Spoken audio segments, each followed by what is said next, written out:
ونستغفره ونؤمن به ونتوكل عليه ونعوذ بالله من شرور أنفسنا ومن سيئات أعمالنا من يهده الله فلا مضل له ومن يضلله فلا هادي له وأشهد أن لا إله إلا الله وحده لا شريك له وأشهد أن محمدا عبده ورسوله أرسله بالحق بشيرا ونذيرا وداعيا إلى الله بإذنه وسراجا منيرا أما بعد فقد قال الله تبارك وتعالى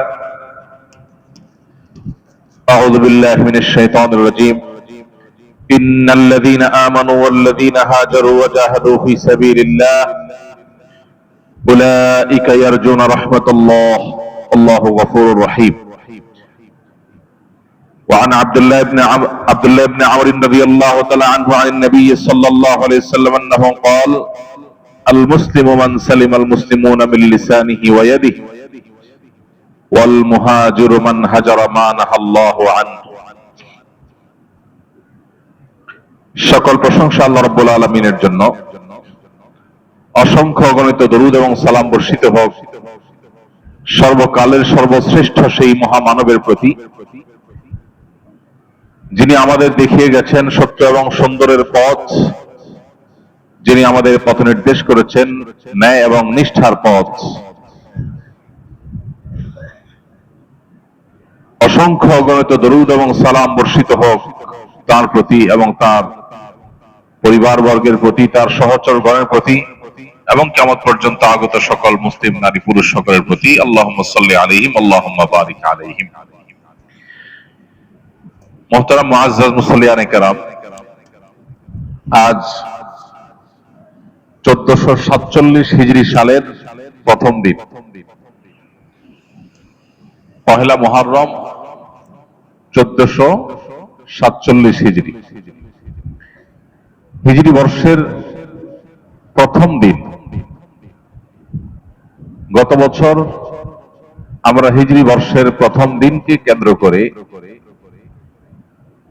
নবী সাল্লাল্লাহু আলাইহি সাল্লামের হিজরতের তাৎপর্য, তার হিজরতের শিক্ষা নিয়ে কথা বলেছিলাম। আমি জানি না আমাদের মুসলিম ভাইদের মধ্যে কারোর সেই কথাগুলোর কোনো অংশ মনে আছে কিনা, কেউ সেখান থেকে কোনো কিছুর উপর আমল করেছেন কিনা। তবে আমাদের বক্তব্য ছিল হিজরি সনের তাৎপর্য নিয়ে, এবং সেখানে বেশ কিছু হিজরতের শিক্ষা এবং আনুষঙ্গিক বিষয় আলোচনা করা হয়েছে, এবং সে বক্তব্য ইউটিউবে আমাদের চ্যানেলে এখনো আছে। আজ আমরা সেই কথাগুলো আর রিপিট করতে চাই না। আজকে আমরা ভিন্ন অ্যাঙ্গেল থেকে, ভিন্ন দিক থেকে, দৃষ্টিকোণ থেকে হিজরত নিয়ে কিছু কথা আপনাদের সামনে আরজ করতে চাই। যে বিষয়ে কথা বলতে চাই সেটি হলো হিজরতের চেতনা। এটা আমরা কতটা উপলব্ধি করি, কতটা বুঝি, কতটা ধারণ করবার চেষ্টা করি। হিজরি সন সম্পর্কে একেবারে মৌলিক কথা, যেটি আমাদের বারবার আলোচনায় আসা দরকার। ইসলামের এই কৃষ্টি, ইসলামের এই কালচার, এটার চর্চা, এটার জানাশোনা আমাদের মধ্যে জিয়ে রাখা দরকার, আমাদের অস্তিত্বের প্রয়োজনে, আমাদের ঈমানের খাতিরে। সেজন্য হিজরত এবং হিজরি সন নিয়ে একেবারে মৌলিক কথা বলে রাখতে চাই। এখানে অনেক তরুণ, অনেক কিশোর আছে যারা অনেকে হিজরত কি, হিজরি সন কি, কিসের প্রেক্ষিতে হয়েছে সেটি জানে না। সেজন্য মোটা দাগে এই মৌলিক কথা বলে এরপর ইনশাআল্লাহ আমরা মূল বক্তব্যে প্রবেশ করব। হিজরত শব্দের অর্থ হলো মূলত ত্যাগ করা। আমাদের প্রিয় নবী সাল্লাল্লাহু আলাইহি সাল্লামের জীবনে সবচেয়ে উল্লেখযোগ্য বড় বড় ঘটনাগুলোর মধ্যে থেকে একটি ছিল হিজরতের ঘটনা, ত্যাগের ঘটনা। সেই ত্যাগটা ছিল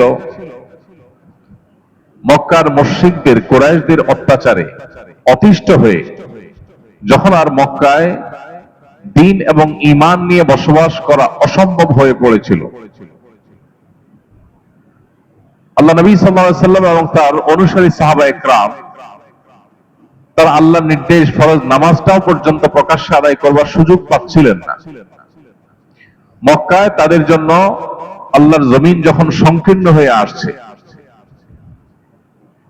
এবং সেখানে তাদের উপরে জুলুম নির্যাতনের স্টিম রোলার যখন চলে আসছে দীর্ঘদিন যাবৎ, কোনোভাবে সেখানে টেকা যাচ্ছে না ঈমান নিয়ে, তখন আল্লাহর নির্দেশে নিজের মাতৃভূমি ত্যাগ করে মদিনার উদ্দেশ্যে তিনি যে গমন করেছেন, এই যে ত্যাগ, মাতৃভূমি, প্রিয়জন এবং নিজের যে ঠিকানা, আপন ভুবন, এই সব কিছুকে ত্যাগ করে চলে যাচ্ছেন মদিনায়। সেখান থেকে আর কখনো ফিরতে পারবেন কিনা, আদৌ ফেরার সুযোগ পাবেন কিনা, তার কোনো গ্যারান্টি নাই, ইয়ত্তা নাই, নিশ্চয়তা নাই। আপাতত চিরকালের জন্যই চলে যাওয়ার মতো করেই চলে যাওয়া। আল্লাহর এই নির্দেশকে প্রিয় নবী সাল্লাল্লাহু আলাইহি সাল্লাম এবং সাহাবায়ে কেরাম মাথা পেতে নিয়ে তারা এই ঐতিহাসিক ত্যাগ করেছেন। আজও আমরা দেশ ত্যাগ করি, আমাদের মাতৃভূমি ছেড়ে, প্রিয় স্বদেশ ছেড়ে, আপন ঠিকানা ছেড়ে আমরা ভিন দেশে পাড়ি জমাই। সেটা হয় 2-4-6 মাস বা 2-4 বছরের জন্য, একটা লিমিটেড সময়ের জন্য, এমনকি আজীবনের জন্য হলেও আমরা জানি যে আমরা যাচ্ছি, আবার মাঝে মধ্যে ফিরবো, দেখা করব, ঘুরবো, আসবো। সেই সুযোগ এবং সেই সম্ভাবনার দুয়ারটা আমাদের সামনে খোলা থাকে। সেইভাবে আমরা বিদেশ ভ্রমণ করি। নবী সাল্লাল্লাহু আলাইহি সাল্লামের মক্কা থেকে হিজরত করে মদিনায় যাওয়াটা সেরকম কোন ভ্রমণ আমাদের আজকালকার ভ্রমণের মতো কোন ভ্রমণ ছিল না। এটা ছিল হলো বাহ্যিক দৃষ্টিকোণ থেকে আজীবনের জন্য নিজের মাতৃভূমি ছেড়ে চলে যাওয়া। আর কখনো ব্যাক করার সুযোগ হবে কিনা আপাত দৃষ্টিতে তার কোনো আলামত এবং সেরকম কোনো সম্ভাবনা নেই। এরকম একটা বাস্তবতার মুখে পড়ে আল্লাহর নির্দেশ পালন করে সবকিছু রেখে চিরকালের জন্য চলে যাওয়ার এই নির্দেশ পালন করা খুব সহজ কোনো বিষয় নয়।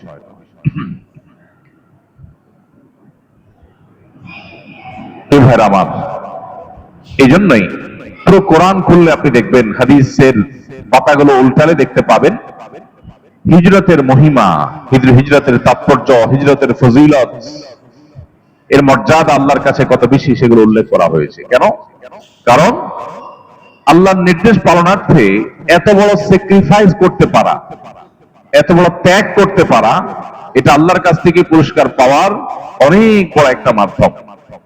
এই জন্যই কোরআনে কারীমে আল্লাহ তাআলা বলেছেন, ওয়াল্লাযীনা আমানু ওয়াল্লাযীনা হাজারু, যারা ঈমান এনেছে এবং হিজরত করেছে, যারা ওয়াজাহাদু ফি সাবিলিল্লাহ, আল্লাহর নির্দেশ পালনার্থে যারা আল্লাহর রাহে জিহাদেও রত হয়েছে, উলাইকা ইয়ারজুনা রাহমাতাল্লাহ, এই মানুষগুলো আল্লাহর রহমতের প্রত্যাশা করতে পারে।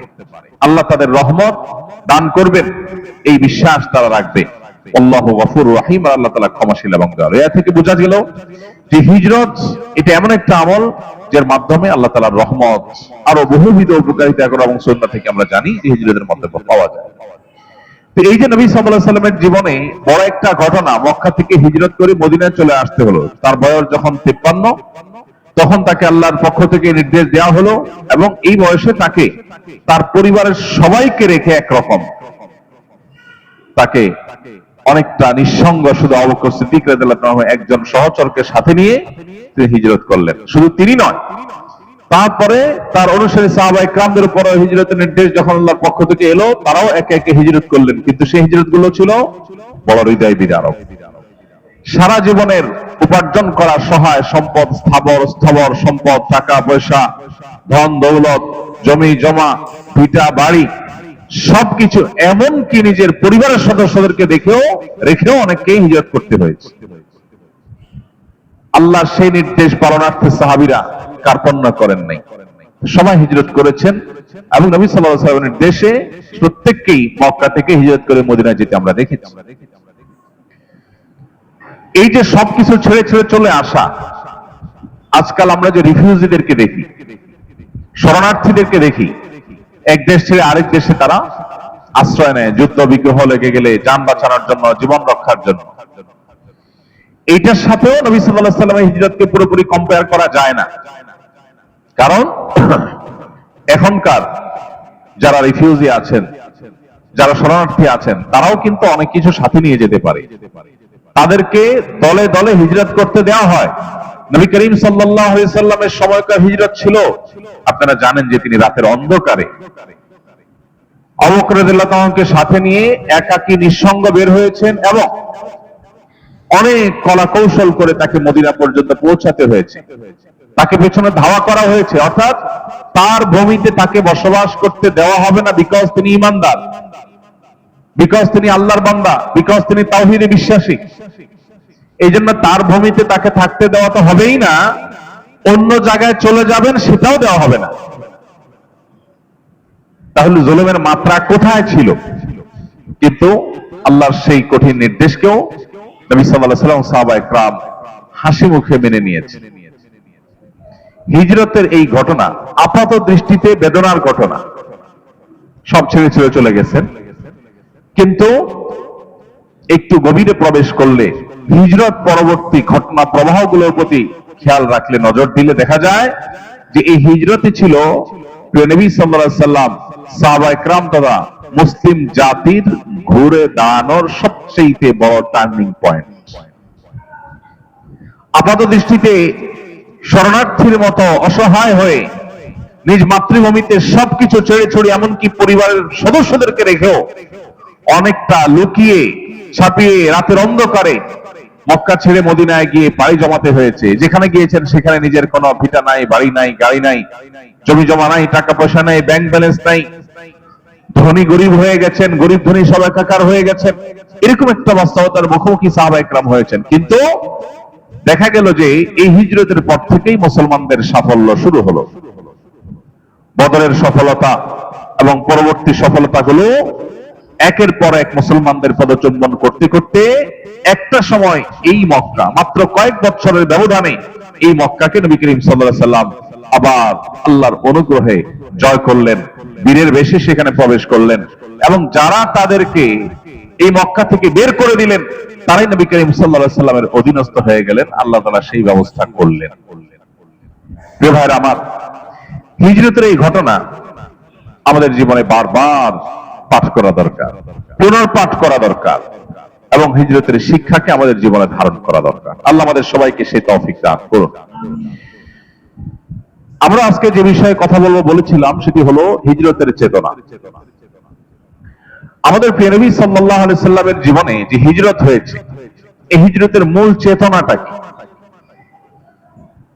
হিজরতের মূল চেতনা হলো প্রিয় নবী সাল্লাল্লাহু আলাইহি সাল্লামের একটি হাদিসে বর্ণিত হয়েছে, যেটি সেটি হাদিসটি সহিহ বুখারী সহ অন্যান্য হাদিসের কিতাবে বর্ণিত হয়েছে। আব্দুল্লাহ ইবনে আমর রাদিয়াল্লাহু তাআলা বর্ণনা করেছেন যে নবীজি সাল্লাল্লাহু আলাইহি সাল্লাম বলেছেন, ওয়াল মুহাজিরু মান হাজারা মা নাহাল্লাহু আন।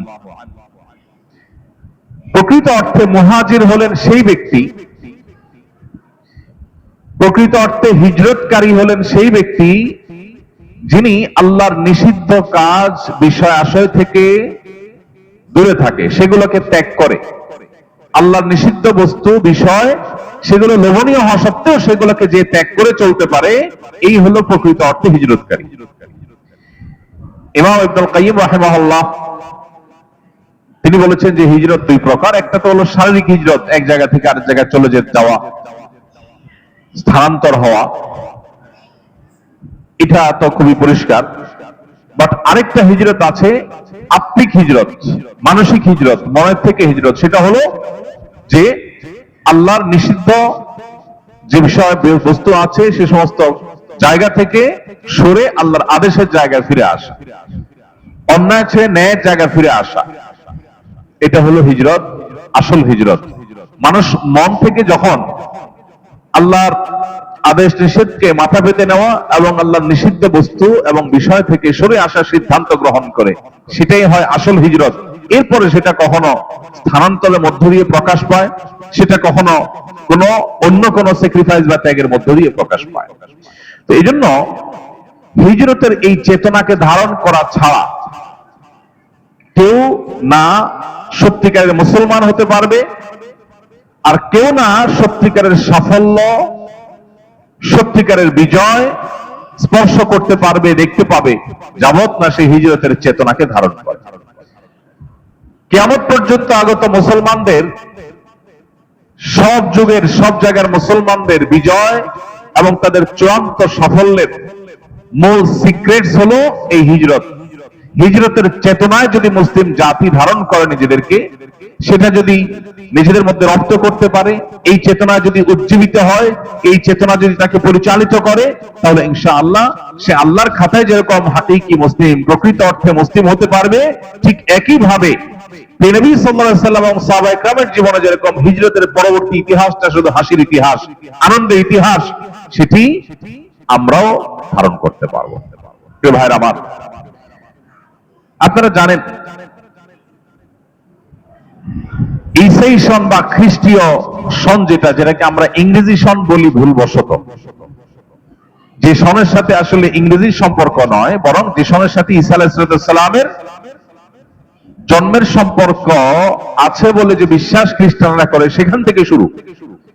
সেই ঈসাই সন বা খ্রিস্টীয় সন, এটার সাথে পৃথিবীর অন্য যত সন প্রচলিত আছে, সারা পৃথিবীতে শত শত সন গণনা হয়, বিভিন্ন দেশে, বিভিন্ন ভাষা, বিভিন্ন কালচারে অনেক রকমের সন প্রচলিত হয়। এর মধ্যে সবচেয়ে প্রসিদ্ধ আজকালকার পৃথিবীতে যেটাকে আমরা ইংরেজি সন বলি, সেটা আসলে খ্রিস্টীয় সন।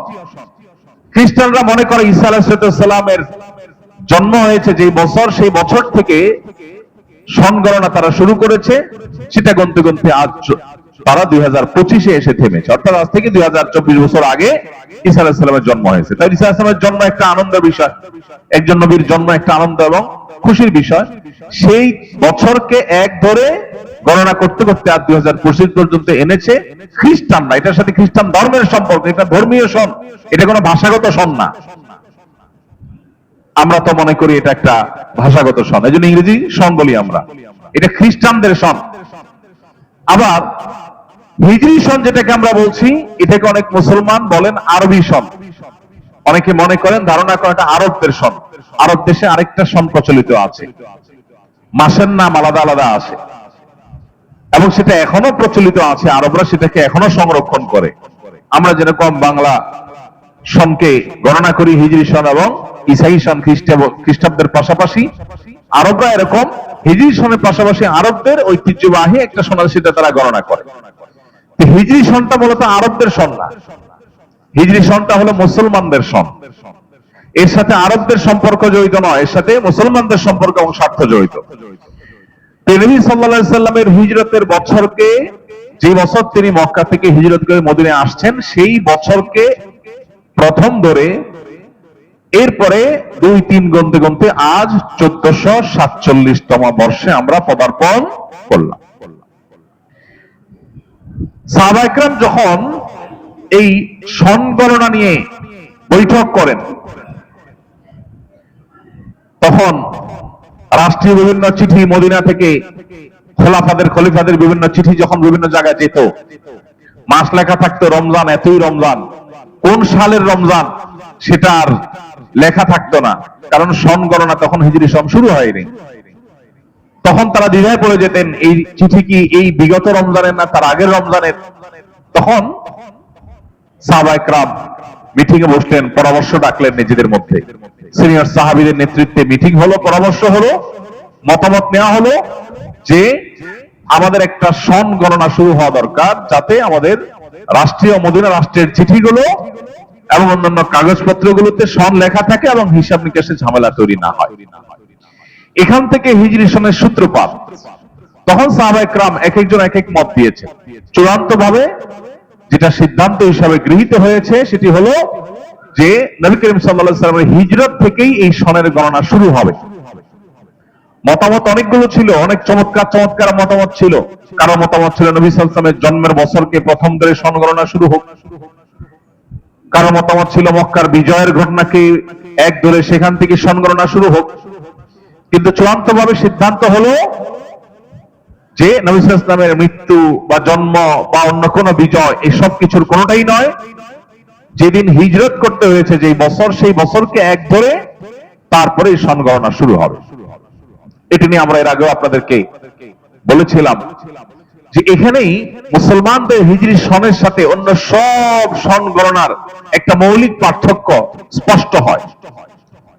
সবাই সাধারণত সুখের ঘটনাকে স্মরণ করে রাখতে চায়, স্মরণীয় করে রাখতে চায়। দুঃখের ঘটনাকে কেউ স্মরণীয় করে রাখতে চায় না। কেউ চায়? মানুষ দুঃখের ঘটনাকে ভুলতে চায়, তাই না? আর সুখের ঘটনাকে, আনন্দের ঘটনাকে মানুষ কি করতে চায়? স্মরণীয় করে রাখতে চায়। এই যে খ্রিস্টানরা আল্লাহ নবী ঈসা আলাইহিস সালামের জন্মের বছরকে তারা স্মরণ করিয়ে রাখতে চায়, স্মরণীয় করে রাখতে চেয়েছে, সেজন্য তারা ওখান থেকে সংগণনা শুরু করেছে তাদের ধারণা মতে।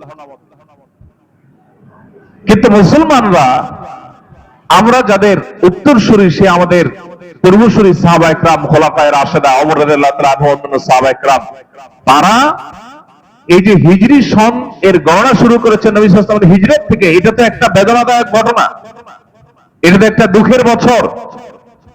হিজরত করতে হয়েছে, মাতৃভূমি ছেড়ে চলে যেতে হয়েছে, এটা তো একটা বেদনাদায়ক অধ্যায়। এখান থেকে তারা সন গণনা কেন শুরু করেছেন, এর উত্তর আমরা এর আগের বছরও আপনাদেরকে বলেছিলাম। প্রিয় ভাইরা আমার, এর কারণ হলো সুখের ঘটনা, এটা মানুষ স্মরণ করলে উজ্জীবিত হয়, সন্দেহ নেই। মানুষের ভালো লাগে, সন্দেহ নেই। কিন্তু মানুষের জীবনে ঘুরে দাঁড়াবার সূচনা হয়, সূত্রপাত হয় মূলত দুঃখের ঘটনা থেকে। কঠিন সময় থেকে মানুষের ঘুরে দাঁড়াবার সূচনা, সূত্রপাত হয়। ভালো সময় থেকে মানুষ ঘুরে দাঁড়ায় না, ভালো সময় থেকে মানুষ খারাপের দিকে যায়, খারাপ থেকে মানুষ ভালোর দিকে আসে। হিজরত এমন একটা ঘটনা, যেই ঘটনার পর সাহাবায়ে কেরাম মদিনার মতো একটা রাষ্ট্র উপহার পেয়েছে। হিজরত এমন একটা ঘটনা, যেই ঘটনার পর সাহাবায়ে কেরাম পৃথিবীর সবচেয়ে বড় পরাশক্তিতে পরিণত হতে পেরেছেন। হিজরত সেই ঘটনা, যেই ঘটনায় সাহাবায়ে কেরাম যে পরিমাণ শক্ট হয়েছেন, ব্যথিত হয়েছেন, কষ্ট পেয়েছেন, সেই কষ্টকে তারা সবর করে সয়ে আল্লাহর নির্দেশ মোতাবেক চলার মাধ্যমে একটা সময় এই মক্কাকে তারা পুনরায় বিজয় করেছেন, বীরের বেশে, অনেকটাই রক্তপাতহীন ভাবে প্রায়। তো এই জন্য হিজরত যুগে যুগে মুসলমানদেরকে প্রেরণা দিবে যে যদি সাফল্যের পথ মানাতে চাও, যদি তুমি বিজয়ী এর বেশে পৃথিবীতে মাথা উঁচু করে দাঁড়াতে চাও, যদি তুমি আল্লাহর প্রিয় পাত্র হয়ে বেঁচে থাকতে চাও, ইমানদার হিসাবে যদি আল্লাহর কাছে জান্নাতি হিসাবে বিবেচিত এবং তালিকাভুক্ত হতে চাও, তাহলে হিজরতের চেতনায় উজ্জীবিত হওয়ার বিকল্প কোন পথ তোমার সামনে খোলা নেই। এই বার্তা সাহাবায়ে কেরাম আমাদেরকে দিতে চেয়েছেন, কিয়ামত পর্যন্ত আগত ইমানদারদেরকে দিতে চেয়েছেন। সেই বার্তা আমরা কতখানি গ্রহণ করছি, সেটাই হলো গুরুত্বপূর্ণ বিষয়, সেটাই হলো মূল বিবেচ্য বিষয়। প্রিয় ভাইরা আমার, আজ ভোগবাদী এই পৃথিবীতে যেদিকে তাকাবেন আপনি, আমরা প্রায় এই কথা বলার চেষ্টা করি, চতুর্দিকে শুধুমাত্র ভোগের আয়োজন, ভোগের আহ্বান। একমাত্র আপনি দেখবেন ইসলাম আপনাকে ত্যাগের আহ্বান করে, ইসলাম আপনাকে স্যাক্রিফাইসের আহ্বান করে, ইসলাম আপনাকে আত্মনিয়ন্ত্রণের আহ্বান করে, ইসলাম আপনাকে হিজরতের চেতনায় উজ্জীবিত হতে আহ্বান করে। ইসলাম আপনাকে বলে আপনি হিজরতের চেতনায় উজ্জীবিত হন, মানে ত্যাগ করতে শিখেন, ছাড় দিতে শিখেন, স্যাক্রিফাইস করতে শিখেন। কোনো কিছুর প্রতি আপনার লোভ হয় এবং সেটা নেওয়ার সুযোগও আছে, বাট আল্লাহ নিষেধ করেছেন, আমি আমার লোভকে জয় করব, আমি স্যাক্রিফাইস করব। এই শিক্ষা শুধু ইসলামই দিবে আপনাকে, আর পৃথিবীর কোন আইডিওলজি আপনাকে ত্যাগের শিক্ষা দিবে না। সবাই আপনাকে শুধু ভোগের শিক্ষা দিবে। আজকের যে যুদ্ধবাজদের জয় জয়কার গোটা বিশ্বে আমরা দেখতে পাচ্ছি, এই পৃথিবীতেও যদি আপনার অস্তিত্বকে টিকিয়ে রাখতে হয়, তাহলে ভোগ নয়, আপনাকে স্যাক্রিফাইসের, ত্যাগের চেতনায় উজ্জীবিত হতে হবে। প্রিয় ভাইরা আমার, হিজরতে আমাদের সবচেয়ে বড় এই যে শিক্ষা লুকায়িত আছে, সেটি যেন আমরা ধারণ করতে পারি। এই জন্য আমাদের পূর্বসূরীরা হিজরতকে মূল ধরে এই হিজরি সন গণনা শুরু করেছে। প্রতি বছর হিজরি সন আসে, হিজরি সনের প্রতিটা মাসে প্রতিটা বছরের শুরুতে বিভিন্ন প্রান্তে প্রান্তে দাঁড়িয়ে আমি মুসলমান হিসাবে কতটা মুহাজির হতে পেরেছি, আমি মুসলিম হিসাবে কতটা ত্যাগী হতে পেরেছি, কতটা স্যাক্রিফাইসকারী হতে পেরেছি, এই হিসেবটা আমাদেরকে মেলানো দরকার। আমরা যদি মানব ইতিহাসের শুরু থেকে আজও পর্যন্ত দেখি, আমরা যদি কোরআনে কারীমের পাতার পর পাতা উল্টাই, আমরা দেখতে পাবো আল্লাহ রাব্বুল আলামিন কোরআনে কারীমের পাতায় পাতায় হিজরতের গৌরব গাথা, হিজরতের গৌরবোজ্জ্বল ইতিহাসের কথা আল্লাহ তাআলা আলোকপাত করেছেন, আলোচনা করেছেন। আমাদের সেগুলোকে স্টাডি করতে হবে, পড়তে হবে। আপনি কোরআনে যদি তাকান, সূরা কাহফ জুমার দিনে যেটি পড়ার জন্য নির্দেশনা রয়েছে হাদিসে, আমরা অনেকে নিশ্চয় আজকে তেলাওয়াত করেছি জুমার দিনে। এই সূরা কাহফের 9 থেকে 26 নম্বর আয়াত পর্যন্ত 17টি আয়াতে আল্লাহ রাব্বুল আলামিন কিছু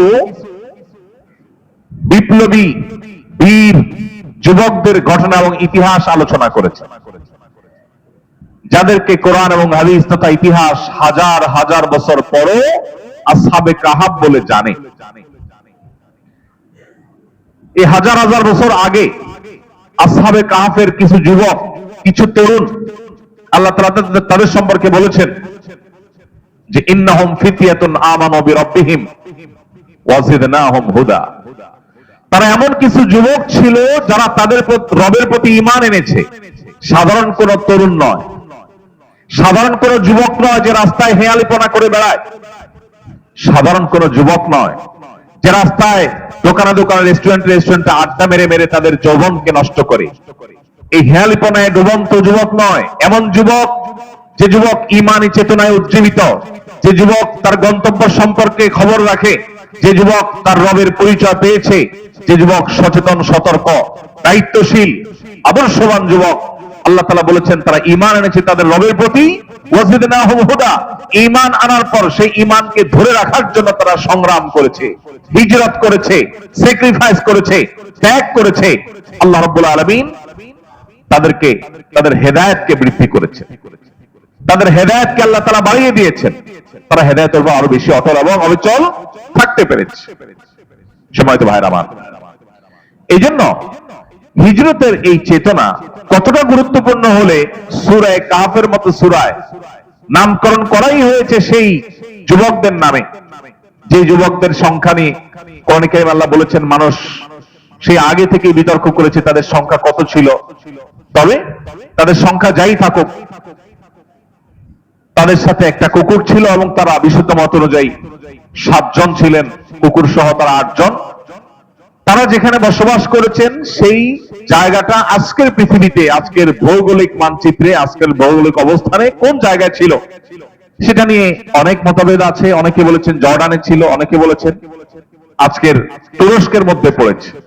যেটাই হোক না কেন, তুরস্ক বা জর্ডানে অবস্থান করা সেই যুবকেরা হাজার হাজার বছর আগে তাদের শাসক যখন শিরকে লিপ্ত হওয়ার জন্য তাদেরকে আহ্বান করেছে, গোটা জাতিকে শিরকে লিপ্ত হওয়ার জন্য আহ্বান করেছে, আল্লাহকে রব হিসাবে, আল্লাহকে সৃষ্টিকর্তা হিসাবে, আল্লাহকে বিধানদাতা হিসাবে, আল্লাহকে মালিক হিসাবে মানার পরিবর্তে যখন আল্লাহ ছাড়া অন্য কাউকে সেই জায়গায় বসাবার চেষ্টা করেছে এবং গোটা জাতিকে যখন বাধ্য করেছে শিরকে লিপ্ত হওয়ার জন্য, তখন এই যুবকরা দাঁড়িয়ে গেছে।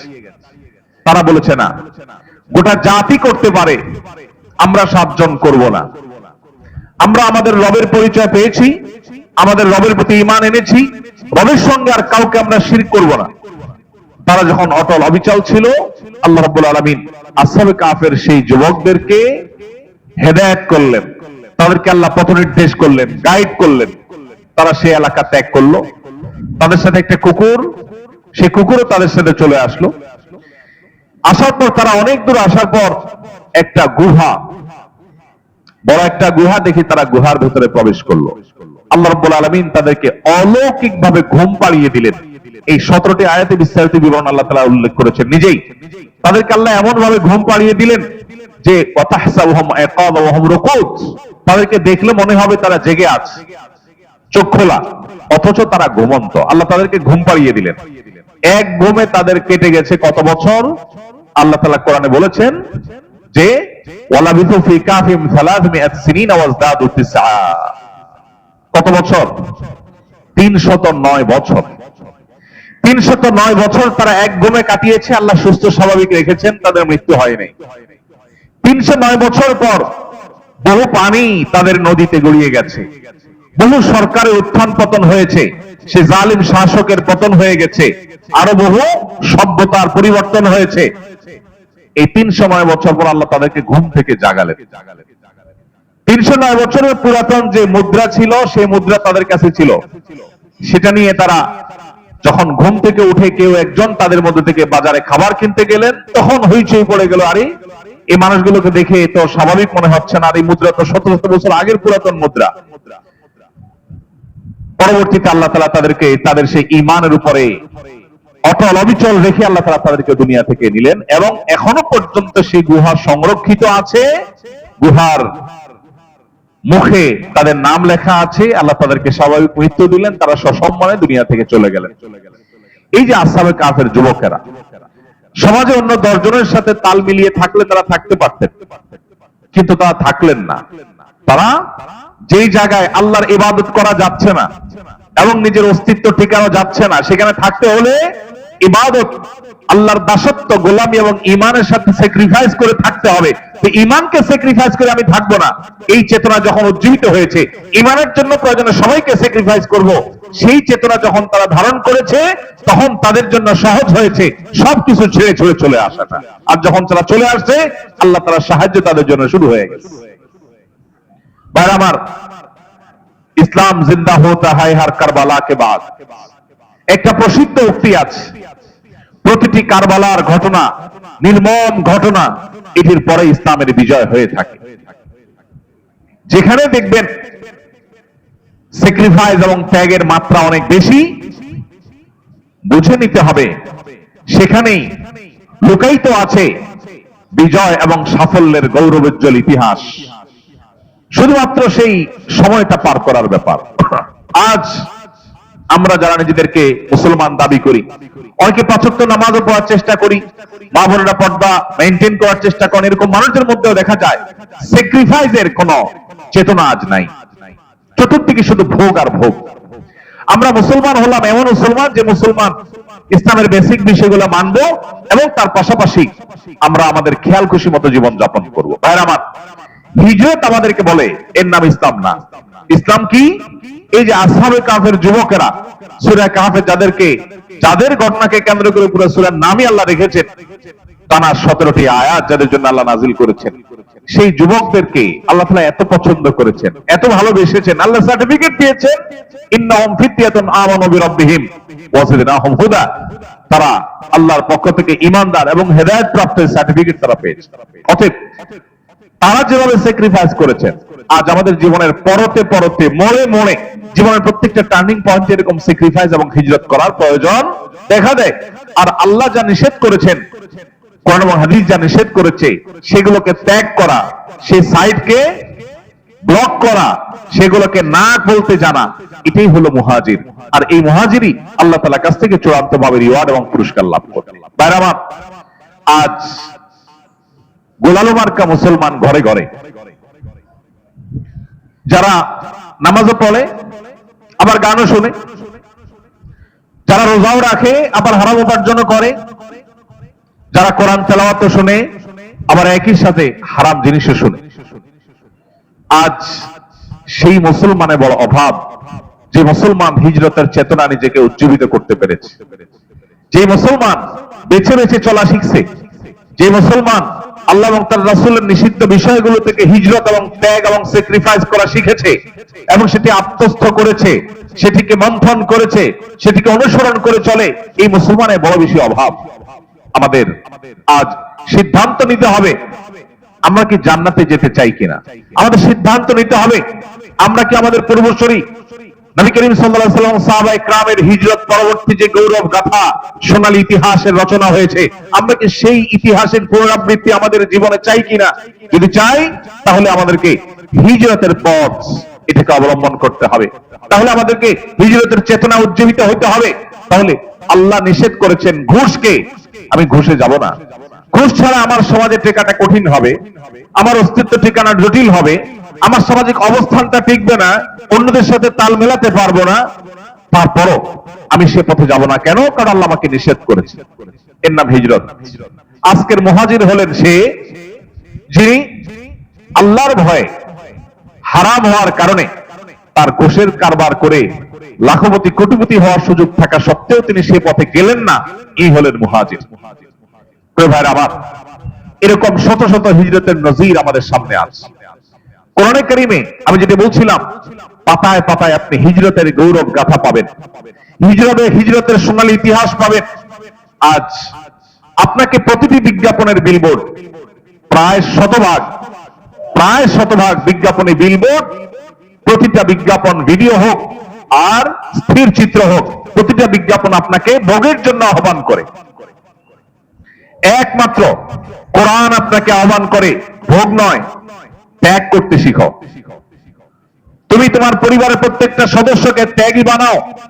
আমি যেটি বলছিলাম, আজ যে সংঘাতময় পৃথিবীতে আমরা বসবাস করছি, আজকের পৃথিবীতে যদি আমাদের অস্তিত্বকেও টিকিয়ে রাখতে হয়, তাহলে ভোগবাদী সমাজ নয়, ত্যাগবাদী সমাজ, স্যাক্রিফাইস করার মতো সমাজ আমাদেরকে বিনির্মাণ করতে হবে। তাহলেই এই প্রতিকূল পরিবেশের মধ্যে আমরা নিজেদের অস্তিত্বকে টিকিয়ে রাখতে পারবো। আমি একটা কথা প্রায় বলি, আমরা প্রত্যেকটা মানুষ আমাদের ছেলে মেয়েদেরকে ভোগী করে তুলি।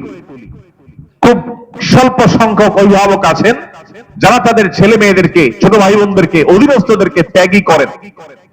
তারা যা চায় কিভাবে তা পূরণ করবো, এটা নিয়ে আমরা মরিয়া হয়ে যাই। সন্তানের চাওয়া পূরণের জন্য বাবা মা পাগল হয়ে যান, অস্থির হয়ে যান, ব্যাকুল হয়ে যান। তাদের এই পাগল পড়া হওয়াটাকে আমরা পজিটিভলি দেখি, কিন্তু এর বাইরেও একটা ভাবনা আছে, এর বাইরেও একটা জগৎ আছে। আমাদের সন্তান তার জীবনে যা চাইবে তার সবকিছু পাবে না, পাবে।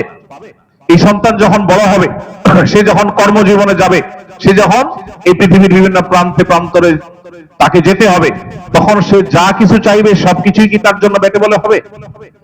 তখন যেন সে ধৈর্য ধারণ করতে পারে, সে যেন অস্থির হয়ে ব্যাকুল হয়ে শেষ হয়ে না যায়। এই জন্য তাকে তার বাবা মাই স্যাক্রিফাইস শেখানোর কথা, যে না বাবা, যা চাইবো তাই পেতে হবে। এই পৃথিবীটা নট লাইক দ্যাট। এই পৃথিবীটা এরকম না যে তুমি যা চাইবে তা পাবা। সো তোমাকে স্যাক্রিফাইস করা শিখতে হবে।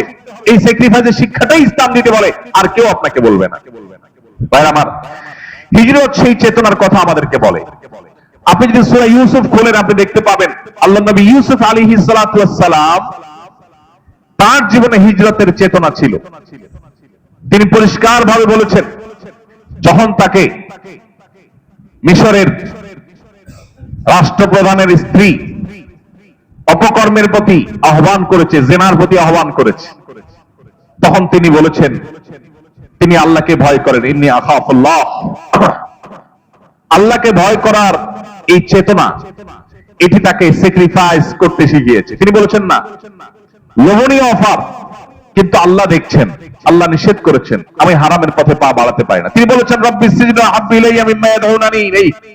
আল্লাহ, তারা আমাকে যে পাপ কাজের প্রতি আহ্বান করছে, মানুষ হিসেবে মানুষের মন সেদিকে টানে। ইন্নান নাফসা লাআম্মারাতুম বিসসু। তিনি নিজে বলেছেন, তারা যেটা প্রতি আহ্বান করছে, মানবীয় প্রকৃতি সেদিকে টানে সাধারণত। এরপরেও তিনি বলছেন, এই পথে না গেলে, তাদের কথা না শুনলে তারা আমাকে জেলে পুরে দিচ্ছে। তারা আমাকে আমার জীবন থেকে অনেকগুলো বছর তারা কেটে নিয়ে মিথ্যা অভিযোগ দিয়ে, শুধু জেলে পোড়াতে নয়, মিথ্যা অভিযোগ দিয়ে জেলে পুরে রাখবে। ক্বালা রাব্বিস সিজনু আহাব্বু ইলাইয়া মিম্মা ইয়াদউনানি ইলাইহি। ঈসা আলাইহিস সালাম বলেন, ও আমার রব, ও আমার আল্লাহ, তারা আমাকে যে পাপ কাজের প্রতি আহ্বান করছে, মনও সেদিকে টানে, কিন্তু আমার কাছে আপনার অবাধ্যের পথে যাওয়ার চাইতে জেলে যাওয়াটা অধিকতর প্রিয়। তখন তিনি হিজরত করলেন, তখন তিনি স্বাভাবিক জীবন ছেড়ে জেল জীবনে চলে গেলেন। কেন? আল্লাহর নিষিদ্ধ বস্তু থেকে বাঁচার জন্য। আপনি এভাবে যদি কোরআন খোলেন, আপনি দেখবেন আল্লাহ নবী নূহ আলাইহিস সালাম আল্লাহর নির্দেশ, ঈমানের উপরে টিকে থাকার প্রয়োজনে আল্লাহর নির্দেশে হিজরত করে নৌকা আরোহণ করে নিজ এলাকা ত্যাগ করলেন। আল্লাহ নবী ইব্রাহিম আলাইহিস সালাম যখন ইরাকে তার জন্মস্থান যেখানে, সেখানে ঈমান নিয়ে, তাওহীদ নিয়ে টিকে থাকা যাচ্ছে না, তার জাতি তাকে বাধ্য করছে, সংগ্রাম করেছেন, লড়াই করেছেন, যখন আর পারছেন না তখন তিনি আল্লাহর নির্দেশে সেখান থেকে হিজরত করলেন, কখনো ফিলিস্তিনে, কখনো মিশরে। এভাবে আল্লাহ নবী লূত আলাইহিস সালাম যখন তার জাতির সমকামিতার অপরাধকে এটাকে দমন করবার জন্য, ঠেকাবার জন্য সর্বশক্তি দিয়ে সারা জীবন সংগ্রাম করে গেলেন, কিন্তু যখন দেখছেন আর কোনোভাবে তাদেরকে নিবৃত করা যাচ্ছে না, আল্লাহর নির্দেশে সেই জায়গা থেকে, নিজের ঠিকানা থেকে তিনি হিজরত করে চলে গেলেন। এভাবে আমরা দেখি আল্লাহ নবী মূসা আলাইহিস সালাম, তিনিও আল্লাহর নির্দেশে একটা সময় তাকে হিজরত করতে হয়েছে, মুহাম্মদ সাল্লাল্লাহু আলাইহি সাল্লামকে হিজরত করতে হয়েছে। প্রিয় ভাইরা, আমরা আজ ভূখণ্ডের হিজরতের প্রয়োজন যেখানে আছে কোন কোন ক্ষেত্রে, কোন কোন পৃথিবীর কোন প্রান্তের মানুষের জন্য, আমরা বরং আমাদের দেশের প্রেক্ষাপটে যদি বলি, আমরা উল্টাটা করি। যেখানে ঈমান রক্ষা করার জন্য, আমার ঈমানের জন্য অনুকূল পরিবেশে যাওয়ার কথা, সেখানে মুসলমানদের পরিবেশ রেখে একটু ভালো জীবন যাপন করবার জন্য, লাক্সারিয়াস লাইফ লিড করার জন্য আমরা পাড়ি জমাই এমন দেশে যেখানে আমার ঈমান বা আমল সেফ বা নিরাপদ না। বাবা মা সযত্নে নিজের আদরের সন্তানকে সজ্ঞানে টাকা পয়সা খরচ করে বিভিন্ন জায়গায় জায়গায় দৌড়ঝাঁপ করে হলেও সন্তানকে পাঠিয়ে দিচ্ছেন কোথায়? এমন কোন জায়গায় যেখান থেকে সে ঈমান নিয়ে ফিরে আসার সম্ভাবনা ক্ষীণ। কেন পাঠিয়ে দিচ্ছেন? একটু ভালো থাকবার জন্য। সামান্য কয়েকটা বছর যারপর অনন্তকালের জীবন সামনে আসছে। আজ হিজরতের চেতনাকে ধারণ করা তো দূরের কথা, হিজরতের উল্টা চেতনাকে আজ আমরা ধারণ করে বসে আছি। আল্লাহ তাআলা আমাদের সম্বিত যেন ফিরে আসে, আমাদের হুর যেন ফিরে আসে, সেই তৌফিক আমাদের সবাইকে দান করুন। আমরা যেন হিজরতের চেতনায় উজ্জীবিত হতে পারি, সকল হারাম, সকল অন্যায়, সকল পাপাচার, সকল অপরাধ, এগুলো থেকে বেঁচে থাকার সংগ্রামে যেন আমরা জয়ী হতে পারি। বিশেষ করে আমাদের তরুণ ভাইয়েরা, ইউসুফ আলাইহিস সালামের জীবনটাকে বারবার আপনাদের পড়া দরকার। সূরা ইউসুফটা আপনাদের বারবার তেলাওয়াত করা দরকার অর্থ সহকারে। আজ আপনাদের চরিত্রকে নষ্ট করবার জন্য এমন কালচার ডেভেলপ করা হয়েছে গোটা বিশ্বব্যাপী, যে আপনার চরিত্রকে আপনি কোনোভাবে ঠিক রাখাটা, এটা আসহাবে কাফের যুবকদের সংগ্রামের মতো, ইউসুফ আলাইহিস সালামের সংগ্রামের মতো কঠিন সংগ্রাম করা ছাড়া সম্ভবপর নয়। সেরকম একটা পৃথিবী, সেরকম একটা বিশ্ব বাস্তবতার মধ্য দিয়ে আপনারা যাচ্ছেন। ইউসুফ আলাইহিস সালামরা যুগে যুগে টিকে আছে, আর যুগের লম্পট চরিত্রহীনরা তারা আস্থা করে নিক্ষিপ্ত হয়ে গেছে ইতিহাসের জাহান্নামের, তাদের ঠিকানা হয়ে গেছে। আপনাকে বেছে নিতে হবে, আপনি কি ইউসুফ আলাইহিস সালামের মতো সংগ্রামী জীবন গ্রহণ করবেন?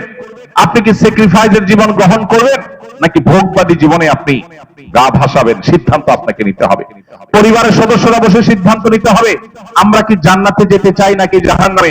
যদি জান্নাতে যেতে চাই, তাহলে আমাদের সামনে হিজরতের চেতনা, এটাকে ধারণ করার কোনো বিকল্প পথ আর খোলা নেই। আল্লাহ আমাদের সবাইকে আমাদের জীবনের পরতে পরতে, জীবনের মোড়ে মোড়ে, জীবনের বাঁকে বাঁকে, জীবনের প্রত্যেকটা স্তরে এসে আমাদেরকে আল্লাহ তাআলা হিজরতের চেতনায় উজ্জীবিত হওয়ার তৌফিক দান করুন। মনে রাখবেন, সুদ ঘুষের টাকায় একটার পর একটা ফ্লোর, একটার পর একটা ফ্ল্যাট, প্লট, বাড়ি, গাড়ি করা, এটা সমাজের কমন চিত্র। সমাজের স্রোতের বিপরীতে চলতে পারে সময়ের আসহাবে কাফের যুবকেরা। মনে রাখবেন, যুবক হয়ে কলেজ, বিশ্ববিদ্যালয়ে বা যে কোনো জায়গায় নিজের চরিত্রকে ধ্বংস করে দেওয়া, হারাম পথে নিজের যৌবনকে ব্যয় করা, এটা এখন কমন কালচার। এটার বিপরীতে চলতে পারে সময়ের ইউসুফ আলাইহিস সালামেরা। অতএব সিদ্ধান্ত আমাদেরকে নিতে হবে, আমরা কোন পথে আগাবো।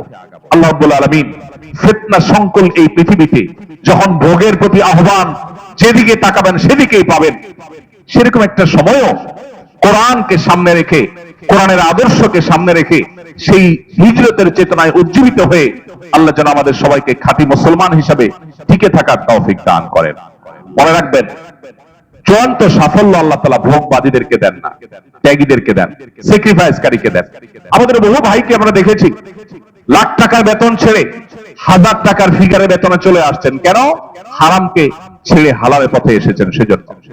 বহু যুবককে দেখেছি অনেক সম্ভ্রান্ত, অনেক অভিজাত শ্রেণী মানুষদের সাথে তার উঠা বসা আড্ডা ছিল, কিন্তু সেটা স্যাক্রিফাইস করে চলে এসেছেন খুব সাদামাটা জীবনে। কেন? আল্লাহকে খুশি করবার জন্য। আপনি যদি সাহাবা ইকরামের মধ্যে মুসাব ইবনে উমাইরের মতো সাহাবীকে দেখেন, আর অনেক সাহাবীকে দেখবেন, যে সাহাবীরা অনেক অভিজাত ছিলেন, কিন্তু সেগুলো সবগুলোকে ত্যাগ করেছেন, স্যাক্রিফাইস করেছেন। কি জন্য? আল্লাহর জন্য।